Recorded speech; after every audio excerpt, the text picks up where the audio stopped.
It's so nice to see people in person. And I know we also have an online audience too, so welcome to you. My name is Jane Pickering, and I'm the William and Muriel Seabury Howells Director of the Peabody Museum of Archaeology and Ethnology, which is located on the traditional territory of the Massachusetts. It's my pleasure to welcome you to tonight's special event celebrating the opening of a new exhibition, Manifest 13 Colonies, which is a photographic show that I have had the privilege of looking at already, and you guys will have the privilege of doing it later. But it features the work of Wendell A. White, who is the 2021 recipient of the Peabody Museum's Robert Gardner Fellowship in Photography. So I'm going to say a little bit about that, and then we'll be moving on to this evening's details. So just to say that the Robert Gardner Fellowship in Photography is awarded annually to support a practitioner of the photographic arts to create a major book of photographs on the human condition anywhere in the world. And you will have a chance to see the book, which just a few advanced copies that we have as well. But Robert Gardner was an award-winning documentary filmmaker and author. He received both his BA and MA degrees from Harvard University. He served as director of the Film Study Center, was the founder and longtime director of the Carpenter Center for the Arts, and taught at Harvard for almost 40 years. He was a fellow of the American Academy of Arts and Sciences and the Academy of Motion Pictures and Sciences. And the endowment in his name, with support from his family, has enabled the museum to engage with and support the work of some truly incredible contemporary artists, including Wendell, from around the globe. So we're very grateful for that support. And tonight, Wendell and Professor William Williams from Haverford College will discuss their approaches to documenting complex and painful aspects of US history, as well as Black and African American stories of resilience, ingenuity, and agencies. And we're delighted to have you both here and have the opportunity to hear from you. At the end of the program, I hope you will join us upstairs in the galleries on the third floor to preview the exhibition and also enjoy a glass of wine and to really have an opportunity to see this amazing new show. One of my jobs is always to thank people, and there are so many staff members and partners to thank for making this project possible. And there'll be more thanks at the exhibit up in the reception too. But first and foremost, to acknowledge Lisa Barbash, who is the curator of visual anthropology at the Peabody and has been the driving force behind the exhibition and the fellowship. And we are really grateful for your leadership in this. I'd also like to thank Diana Loren, Catherine Cizot, Carrie Van Horn, Moore Madden, Helen Najaran, Angela Ortiz, and Faith Sutter for all their contributions to this project as well. And finally, of course, the exhibition would not be possible without the leadership of Caroline Fernald, Sylvie Laborde, and the staff of the Harvard Museums of Science and Culture, who collaborated closely with Lisa and with Wendell to turn their vision into a reality. So, welcome, and I'm now going to turn the podium over to Lisa, who will introduce the program and our speakers. Thank you.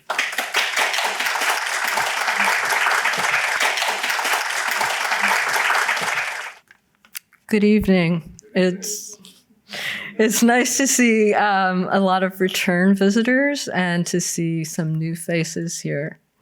It's my pleasure to introduce our guests this evening, Wendell A. White and William E. Williams, both celebrated photographers of many things, including Black history. So what does it mean to actually photograph history? When we hear the words history and photography together, we usually think about images taken of individuals at the time of an action, as it is actually happening.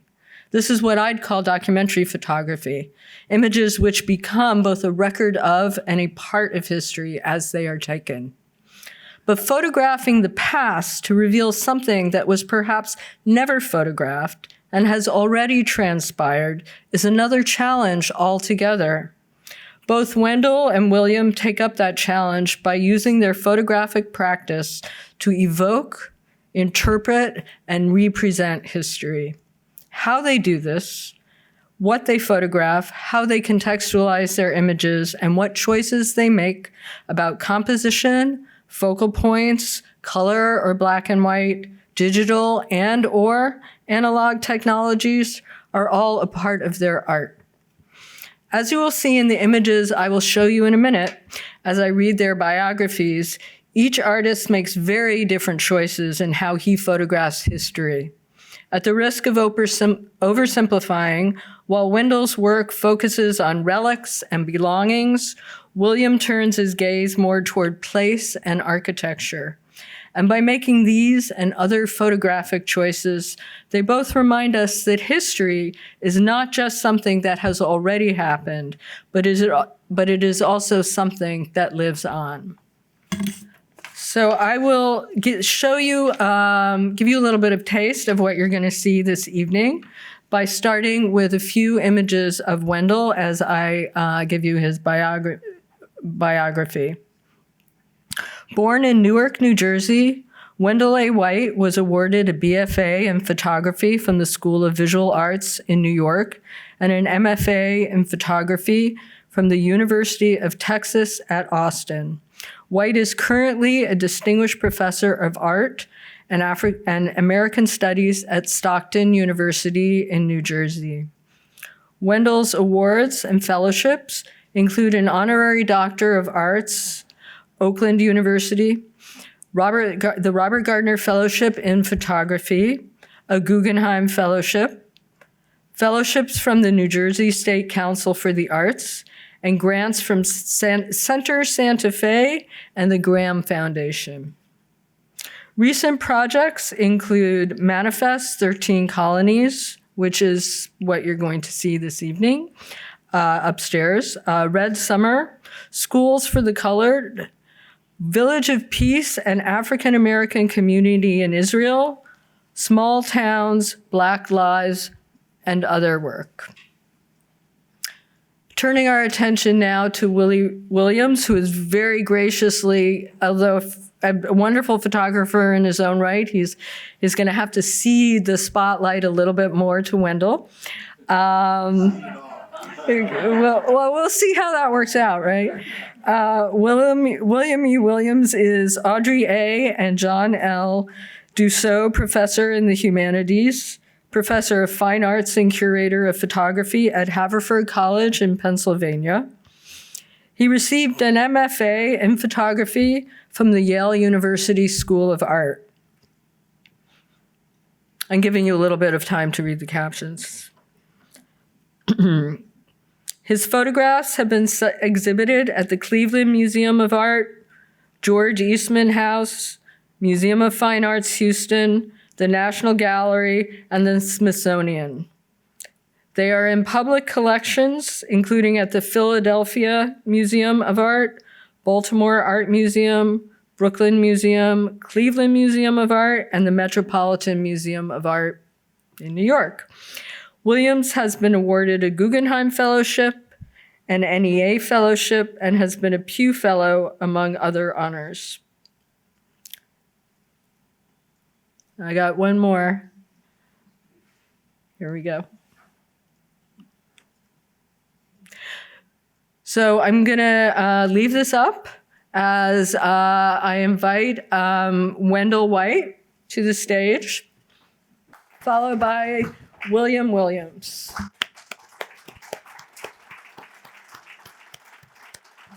How do we start, Wendell? I have no idea. Actually, the way it starts is I've known Wendell for decades, and I'm not quite sure where we met because it's been so long ago. That's how long we've known each other. And I think you can see from the slides that our work is very different, but it has a very similar theme. And we were invited here by Lisa to talk about our common interest in African American, and the allied cultures that go with that is why we make photographs. Now, I'm unabashedly a fan of Wendell's. He has produced a remarkable body of work. And as you heard from the prizes and awards that he's won, the most significant, I think, is the Gardner Prize, because it comes at a very important critical juncture in his career, which is that he is moving towards objects in a very specific and significant way and reinvesting them with meaning. And so, and I thought about, well, what could, I thinking about what he's doing historically. And I thought that the thing that most parallels what he's doing is Carter Woodson's book. It's called The Negro in Our History. And what it basically is first published in 1922. And it laid the basis for what was first Black History Week and then became Black History Month. And then a generation later became Black Studies.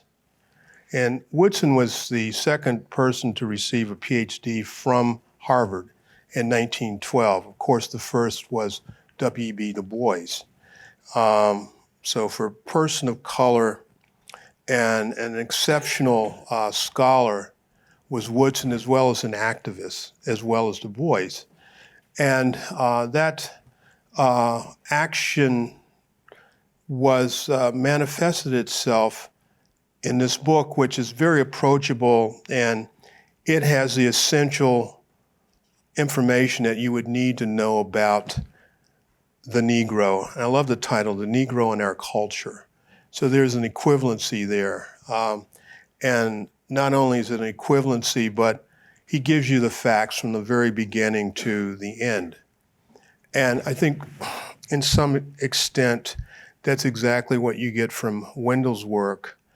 The other thing I can say, Wendell, is when people look at your work, the objects that you photographed, unless you know the scale of them, it's totally different. And I think the part of our conversation, we were talking earlier, we had a Zoom meeting because Lisa wanted to make sure that we did a good job when we got up here to have our conversation.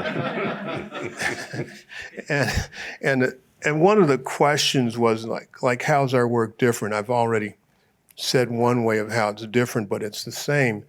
But that question came up, and it's best summarized by looking at Thomas Clarkson, who was a Quaker advocate and abolitionist. And he did primary work in finding what the horrors were of the slave trade by going to taverns in Bristol and taking firsthand accounts from the sailors. One of the things that is very important about African American history is that it's very painful. And the Clarkson book, with its documentary evidence, one of those is a very complicated drawing of the Brooks slave ship, which was made in Liverpool and it was serviced in Liverpool. And I think that's probably the best example of how our work's different, but also how it's has many of the same ingredients. But more importantly, in Wendell's work, he doesn't show you that horrific diagram of the slaves. Instead, he shows you the book, and it's partially opened. One picture that I really loved was it's open, but you don't see any part of the diagram.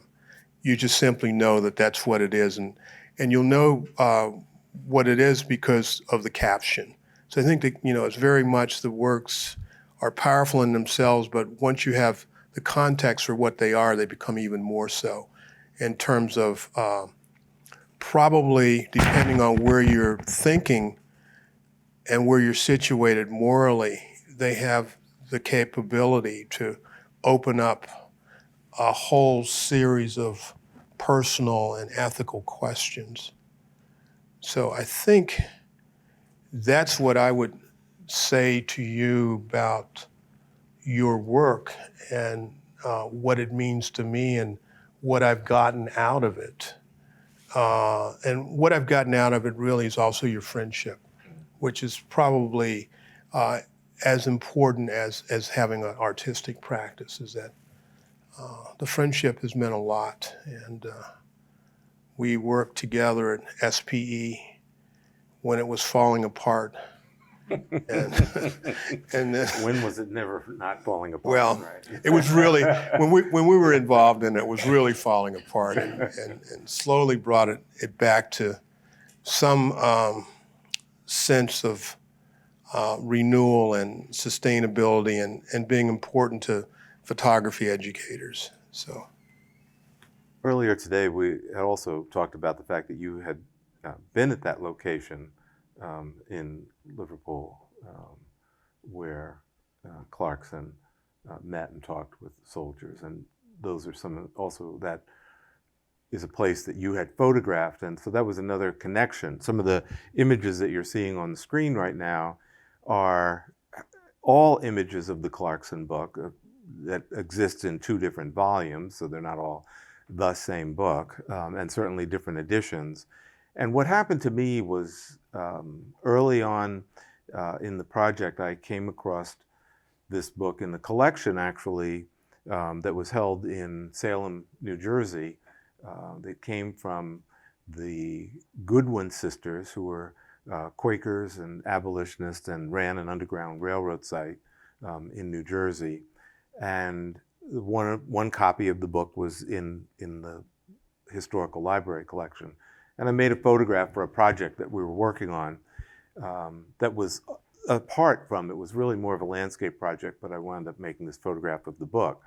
And then gradually, as I continued to work on the images for this project in particular, it was a piece that I wanted to continue to return to.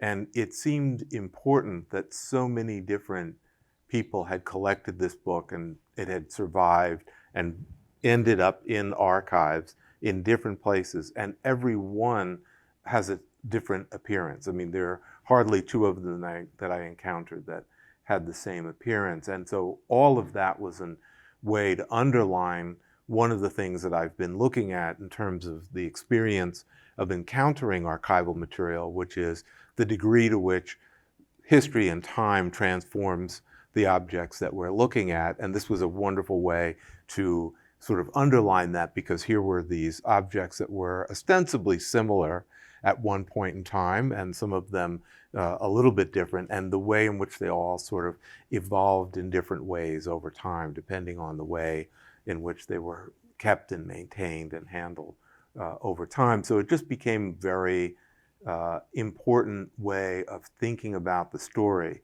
It also became important as a way of considering that complexity of a set of ideas about the way in which race and abolition and enslavement and all of those components for African Americans in particular, right, was bound very tightly with ideas that came through in the white population in this country and in other countries, in England, the United States, and what that meant in terms of a belief about the psychic impact of those activities for everyone, for the entire society. So all of that was, I felt, being expressed in those particular books. And so we've been just sort of repeating this individual set of books for a couple of minutes, because we wanted to start with this particular connection, the way in which Willie had been present at some of the places where the origins of these conversations took place on the other side of the Atlantic, and made photographs there, and the way in which those conversations ultimately played out in a publication that ended up often in the homes of a variety of different people, obviously, but certainly a popular text among abolitionists in the United States, regardless of whether they were Quakers or not. You heard it.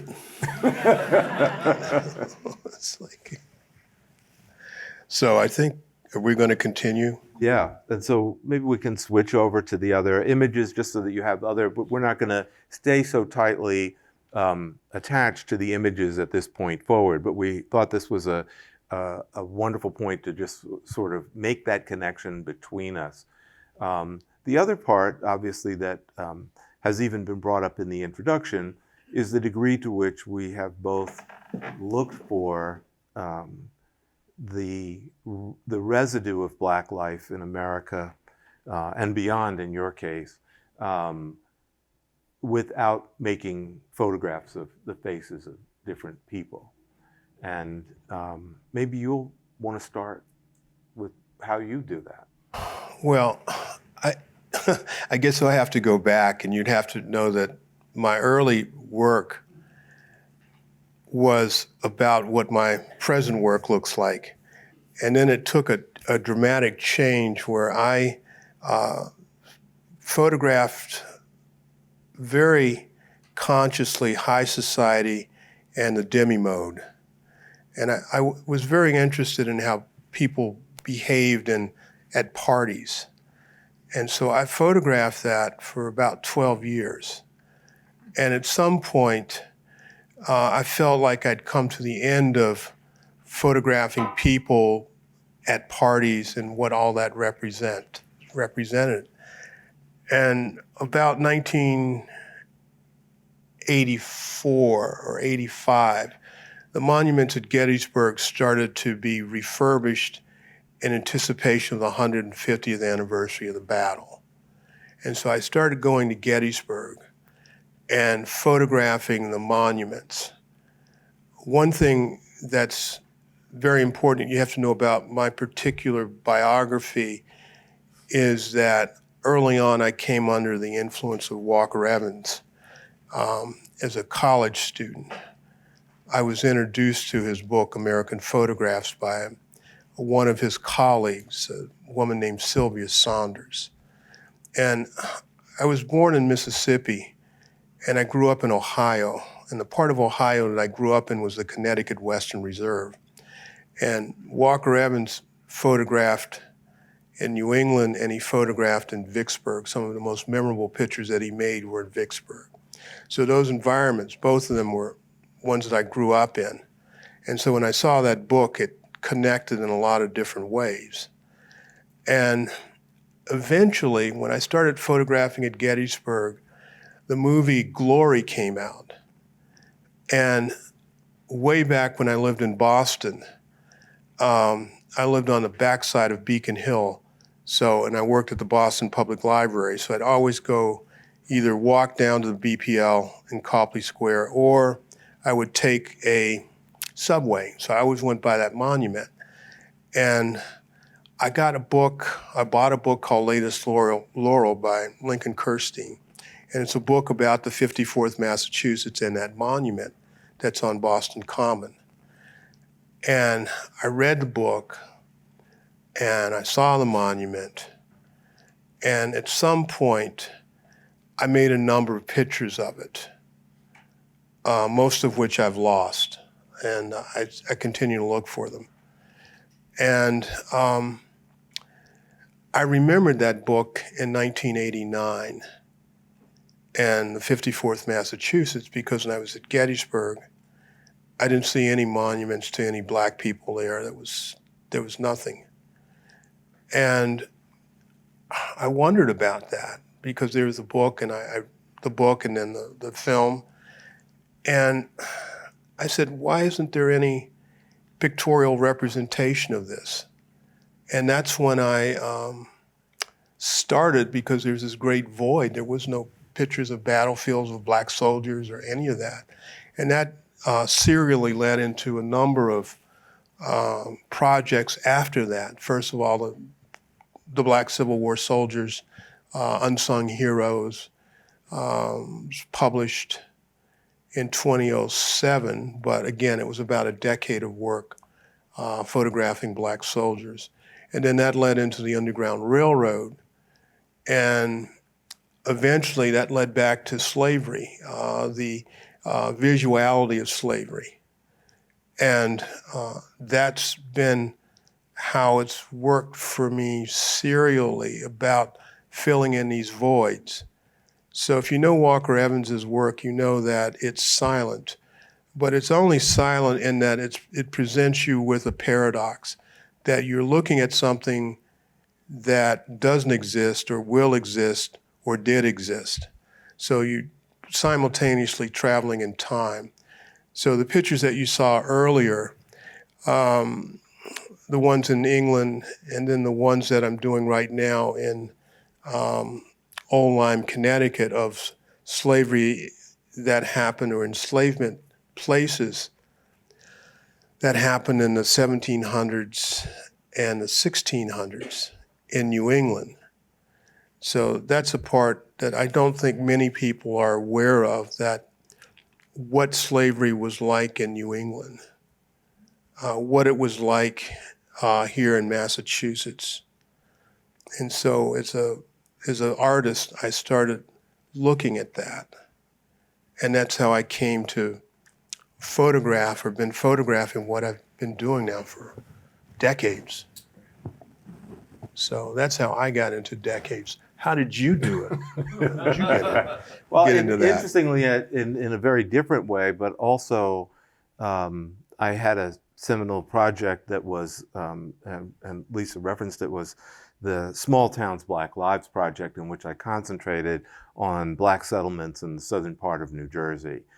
Historic settlements going back to the 18th century, and then some as newly settled as the 20th century. And I was photographing everything about those communities. They were mostly portraits of people in their homes.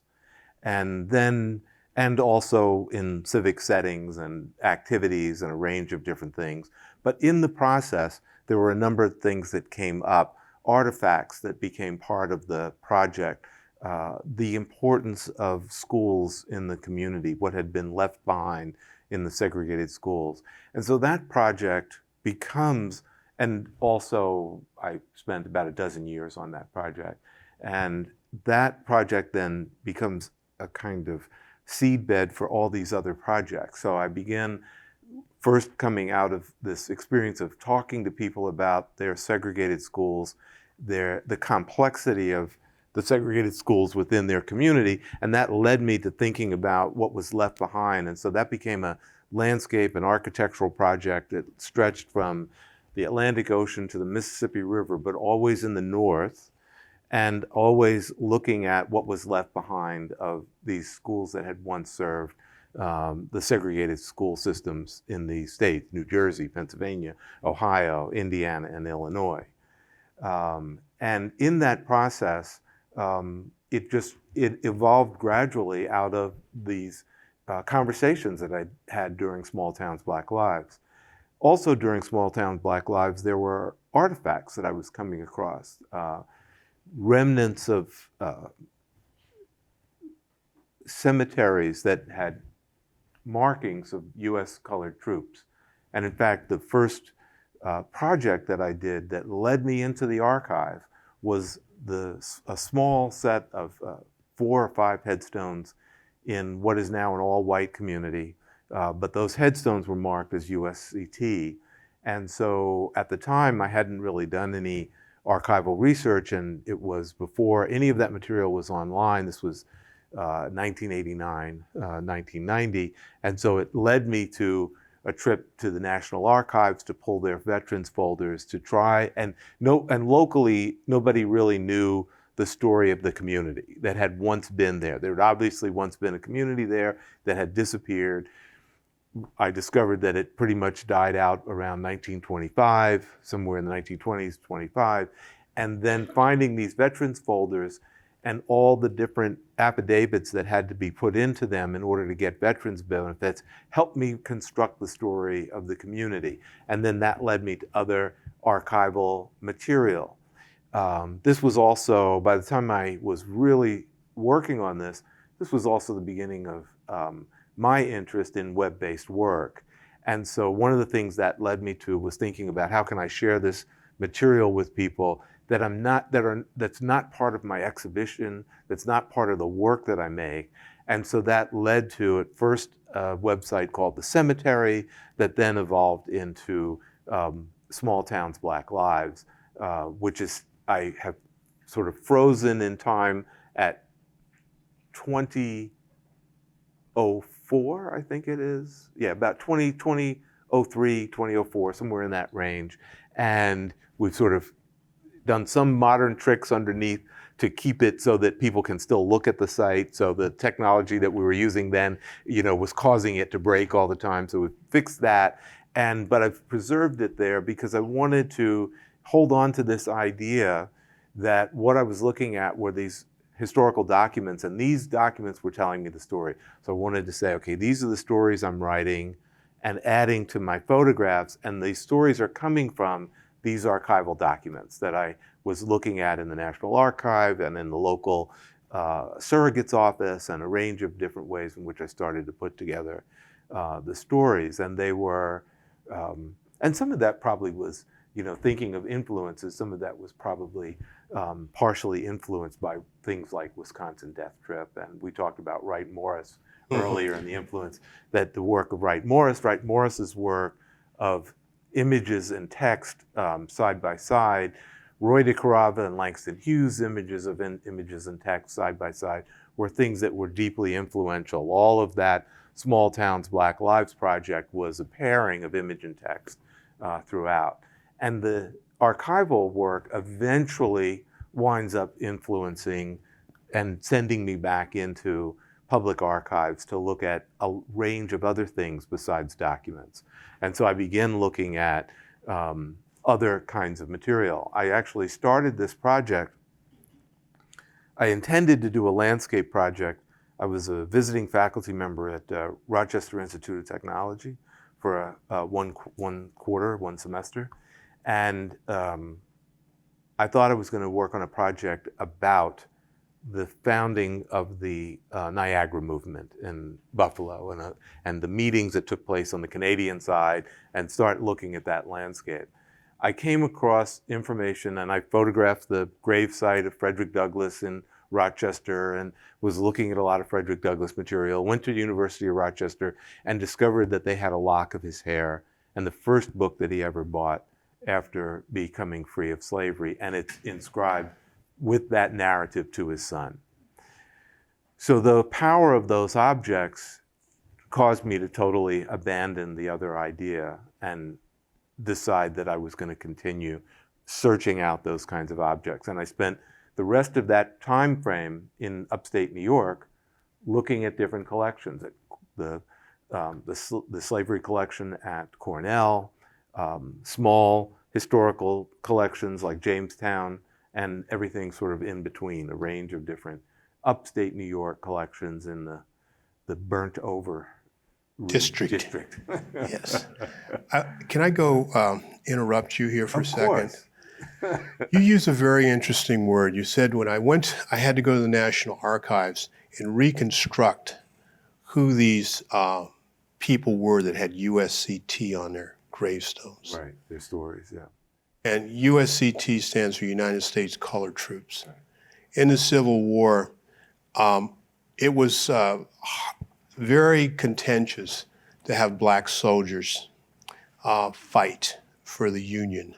It only became a possibility when there were so many white people had died that Lincoln said, and there's a great statue of him out here where he's underneath a soldier. That's very symbolic to me because that is where black soldiers, black citizens showed that they were willing to defend the Union.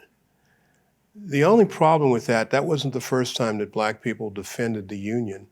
It goes all the way back pre-colonial time that black people did this. And what's interesting is Wendell says, I constructed. And in some sense, he reconstructed because the fabric of memory had been broken as to where these people had settled once having gotten their freedom and once having earned at USCT, because those are government-issued gravestones. At one point, the government also issued gravestones to people who were in the Confederate forces.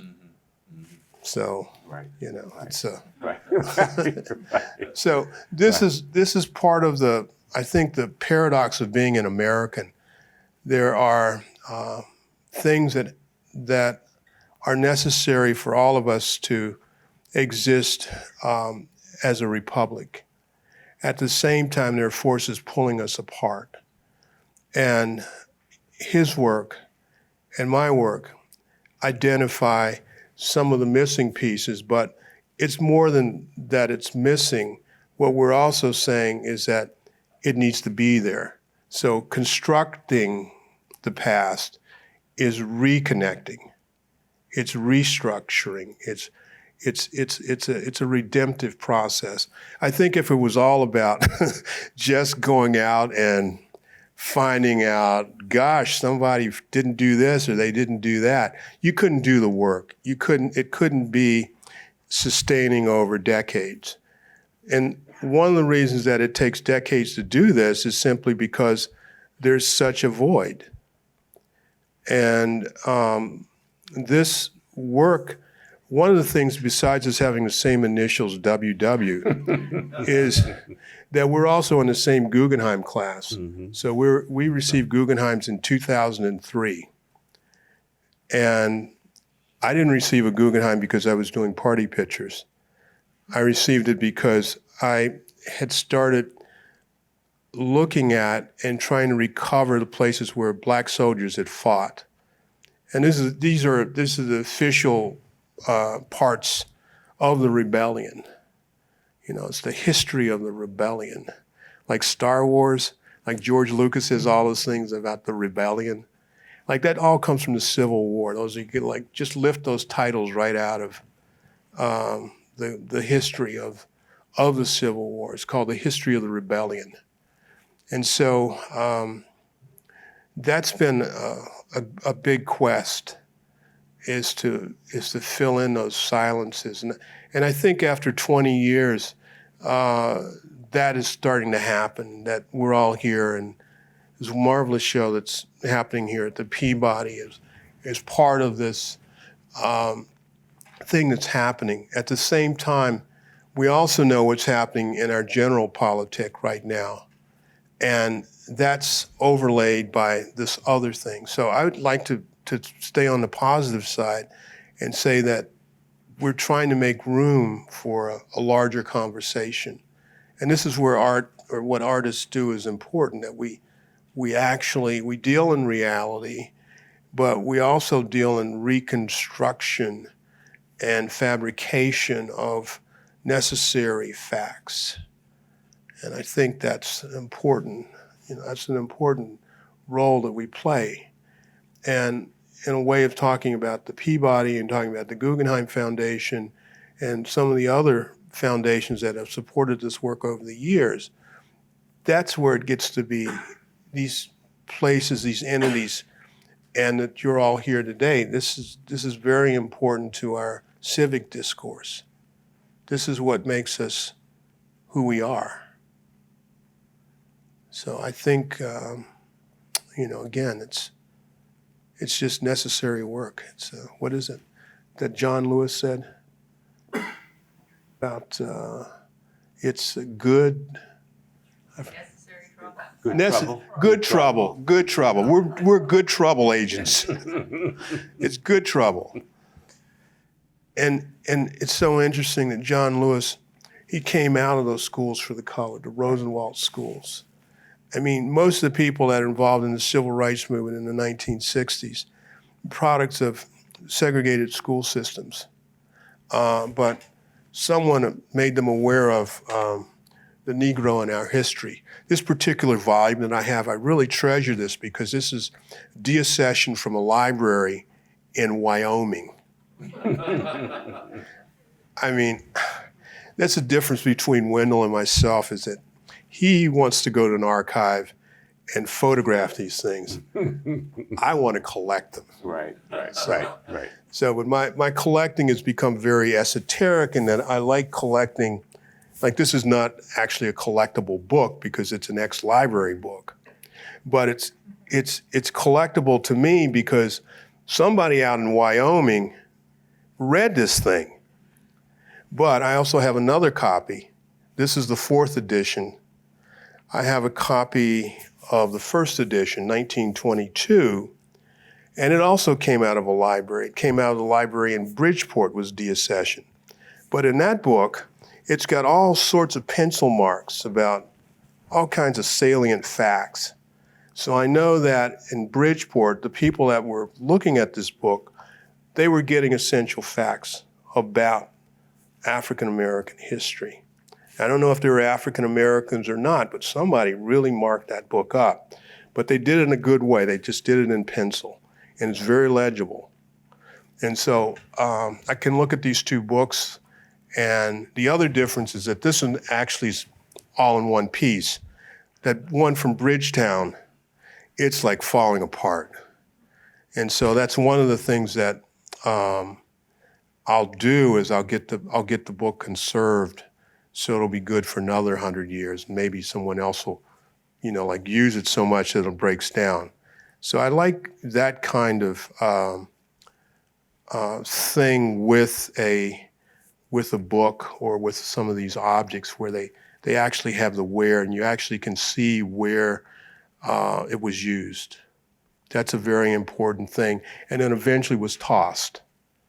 And then, of course, I like to be there to find it. I think in some sense that's part of your practice too, is the patina of disuse, like finding those graves, that grown graveyard with one or two of those graves poking out. It's like an iris, which is a perennial. And there are those stones, they poked out. They were just waiting for you. They're waiting for Wendell White to go to the archives. Right. And I would add that earlier you referenced the sort of the importance of the time that it takes to work on these projects. And I would agree with that. And also add to it that in my particular case, I work at things kind of slowly. So it's not always, I think some of it works well with exactly what my approach towards the material is, the time that it takes me to think about it, the way in which I have to process it and kind of draw it out, the experience of being in these different collections. So all these different collections, and just to clarify this as well, although it's probably a little evident from the title, but one of the things that became part of the Peabody proposal was that I had started already working on work like this that had the general title of Manifest. And I had been working in Nebraska. I had started originally upstate New York, as I said, but then I worked in Nebraska, Iowa, worked in Florida on a Zora Neale Hurston project. And when this opportunity came, I was really already thinking about the fact that we were coming up on the 250th anniversary of Declaration of Independence. And I thought that this was a particular inflection point in which I wanted to, and I knew how significant the conversation was around citizenship and race at the time of thinking about those founding documents. One of the things I've referred to is that some of these documents, and even the literal manifests that I have photographed from slave ships, are in a sense also founding documents for African American life in the United States. And that it represented for me a moment in which I thought, well, I would want to bring together a way of looking at how these collections, how these objects have been brought into some public collections throughout this geographic territory, these 13 colonies plus Washington, D.C. And the Washington, D.C. piece was included certainly because it fits within the geography of the colonies, but also because I had worked on a project for the opening of the Smithsonian, and that collection encompasses such a broad spectrum of elements of life in the United States and Black life in the United States. It's so wide ranging. So it's an important collection, and it was important that I got an opportunity to photograph that collection. So it seemed like a wonderful centerpiece to thinking about all of this in general. The pictures that I'm showing, though, here on the screen and what you would see in the book are not in a particular order. And we thought about this, and one of the things I thought about was that gradually, obviously, that we could have imposed a framework on it. These are all the photographs from South Carolina. These are the photographs from Delaware. These are the photographs from New Hampshire, Massachusetts. Or ordered them in time frames. These are 17th, 18th, 19th, 20th century photographs, 21st century photographs, objects. But one of the things I wanted to do was to replicate for you all what my experience was like, which was going from place to place at different times based on when collections would allow me to come in and visit, based on the ways in which these images had come into my body of work, and that they came in these irregular ways, that they came in ways that were not ordered in a sense of this is happening, then this is happening, then that's happening. And so the way in which they all come together can feel somewhat random, I suppose, but at the same time, it was important to me that it also reflected the way in which I made the photographs. They're not ordered in the way I made the photographs, but they reflect that sensibility. They reflect that travel. So Wendell, I have a question. Do you have, is the Columbia Orator in this collection? Is that in this? I did photograph it. It is not in this collection. Okay, well, here's an interesting story for you. A young Abraham Lincoln, the first book that he bought was the Columbia Orator. Right. And it eerily parallels Douglass's ascent to literacy, because Abraham Lincoln was also self-taught. And it's so interesting to know that they were reading that book at the same time. Right. And the Columbia Orator was a selection of speeches that dealt with the founding of America. And it all had to do with all of the good stuff about what we should all be believing in. And so both Douglass and Lincoln read that. And it's not so ironic that later on, these two people who one black, one white, but both poor, both coming from families where literacy was not part of the household. And I was thinking today as we were walking around the green here, I was wondering if Lincoln's son went to Harvard, but I didn't know. But the point of whether he went to Harvard or not, he did go to college. And Lincoln never went to college.